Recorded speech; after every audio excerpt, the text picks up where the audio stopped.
नमस्कार साथियों, कैसे हैं आप सब। मैं सौरभ कुमार ज्ञान गोदाम चैनल में तहे दिल से आप सबों का स्वागत करता हूं, अभिनंदन करता हूं। दुर्गा पूजा के पावन पर्व पर आप सबों को हमारी ओर से शुभकामनाएं। चलिए जानते हैं दुर्गा पूजा क्यों किया जाता है, इनमें किन किन रूपों की पूजा की जाती है, देवी के ये 9 रूप कौन कौन से हैं। आगे बढ़ने से पहले आपसे गुजारिश है कि हमारे चैनल को अवश्य सब्सक्राइब कर लें और वीडियो को लाइक शेयर करना ना भूलें। दुर्गा पूजा का पर्व हिंदू देवी दुर्गा की बुराई के प्रति राक्षस महिषासुर पर विजय के रूप में मनाया जाता है। अतः दुर्गा पूजा पर्व बुराई पर भलाई की विजय के रूप में भी मनाया जाता है। कहते हैं ब्रह्मा जी ने महिषासुर को एक वरदान दिया था कि कोई भी पुरुष या देव उसका वध नहीं कर सकता। ऐसे में महिषासुर के आनंद से तंग आकर सभी देवताओं ने खुद ब्रह्मा, विष्णु और महेश ने आदि शक्ति का आवाहन किया, जिसके बाद आदि शक्ति देवी दुर्गा के रूप में प्रकट हुई। इसके बाद देवी दुर्गा और महिषासुर के बीच पूरे 9 दिनों तक भीषण युद्ध हुआ। 10वें दिन माँ दुर्गा ने महिषासुर का वध किया। माँ दुर्गा को आदि शक्ति, नव दुर्गा, देवी, भगवती, माता रानी, जगत जननी, जगदम्बा, परमेश्वरी, परम सनातनी देवी आदि नामों से भी जाना जाता है। इनके प्रमुख अस्त्र त्रिशूल, चक्र, गदा, धनुष, शंख, तलवार, कमल, तीर इत्यादि है।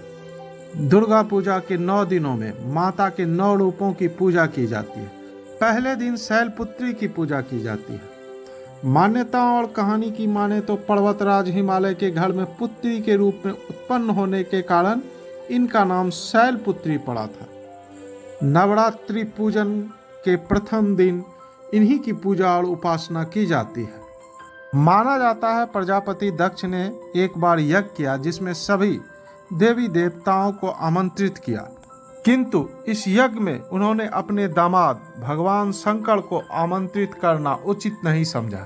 सती ने जब यज्ञ में जाने की अनुमति शंकर जी से मांगी तो शंकर जी ने उनसे कहा कि सारे देवताओं को आमंत्रित किया गया किंतु उन्हें आमंत्रित नहीं किया गया, ऐसे में वहां जाना उचित नहीं है। परंतु सती संतुष्ट नहीं हुई। सती के आग्रह पर शंकर जी ने उन्हें यज्ञ में जाने की अनुमति दे दी। सती जब घर पहुंची तो सिर्फ मां ने ही उन्हें स्नेह दिया। उन्होंने देखा कि भगवान शंकर के प्रति अपमानजनक भाव है। प्रजापति दक्ष ने भी उनके प्रति अपमानजनक वचन कहे।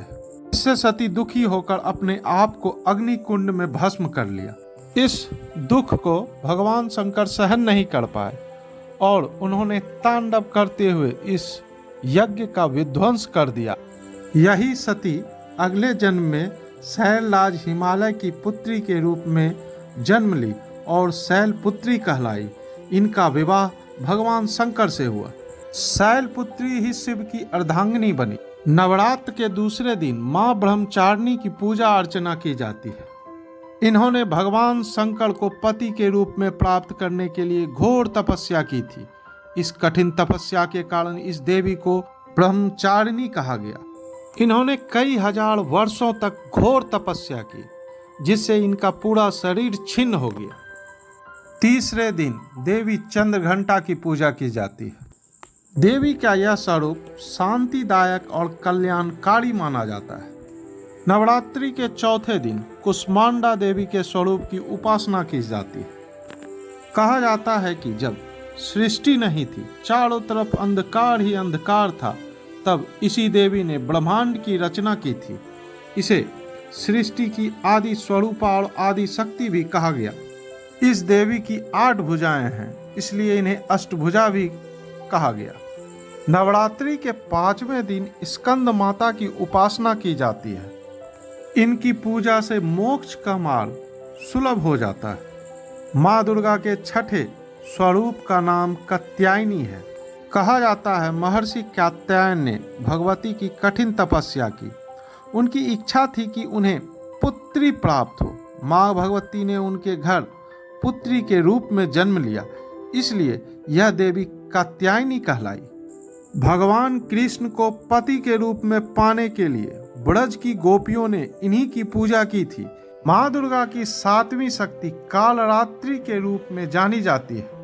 कहा जाता है कालरात्रि की उपासना करने से ब्रह्मांड की सारी सिद्धियों के दरवाजे खुलने लगते हैं और तमाम आसुरी शक्तियां उनके नाम के उच्चारण से ही भयभीत होकर दूर भागने लगती है। इनके शरीर का रंग घने अंधकार की तरह एकदम काला है। नाम से ही जाहिर है कि इनका रूप भयानक है। सिर के बाल बिखरे हुए हैं और गले में विद्युत की तरह चमकने वाली माला है। इस देवी के 3 नेत्र हैं। दानव, दैत्य, राक्षस, भूत प्रेत इनके स्मरण से ही भाग जाते हैं। यह ग्रह बाधाओं को भी दूर करती है। माँ दुर्गा की 8वीं शक्ति का नाम महागौरी है। मान्यता है कि पति के रूप में शिव को प्राप्त करने के लिए महागौरी ने कठोर तपस्या की थी। इसी कारण से इनका पूरा शरीर काला पड़ गया, परंतु तपस्या से प्रसन्न होकर भगवान शिव ने उन्हें गंगा के पवित्र जल से धोकर गौर वर्ण का कर दिया, इसलिए यह महागौरी कहलाई। कहते हैं जो भी स्त्री माँ की पूजा भक्ति और भाव के सहित करती है, उनके सुहाग की रक्षा देवी स्वयं करती हैं। माँ दुर्गा का 9वीं रूप सिद्धिदात्री है। यह सभी प्रकार के सिद्धियों को देने वाली है। नवरात्र के 9वें दिन इनकी उपासना की जाती है। मान्यता है कि इनकी पूजा करने से बाकी देवियों की उपासना भी स्वयं हो जाती है। कहते हैं भगवान शिव ने भी इस देवी की कृपा से कई सिद्धियां प्राप्त की थी। इस देवी की कृपा से ही शिव जी का आधा शरीर देवी का हुआ था। इसी कारण शिव अर्धनारीश्वर नाम से भी प्रसिद्ध हुए थे। ये देवी के 9 रूप थे और इनकी खूबियां थी। दुर्गा पूजा के दौरान इन्हीं 9 रूपों की पूजा श्रद्धालु करते हैं। जानकारी अच्छी लगी हो तो सभी सनातनियों से नम्र निवेदन है कि चैनल को अवश्य सब्सक्राइब कर लें और वीडियो को लाइक शेयर करना ना भूलें। धन्यवाद।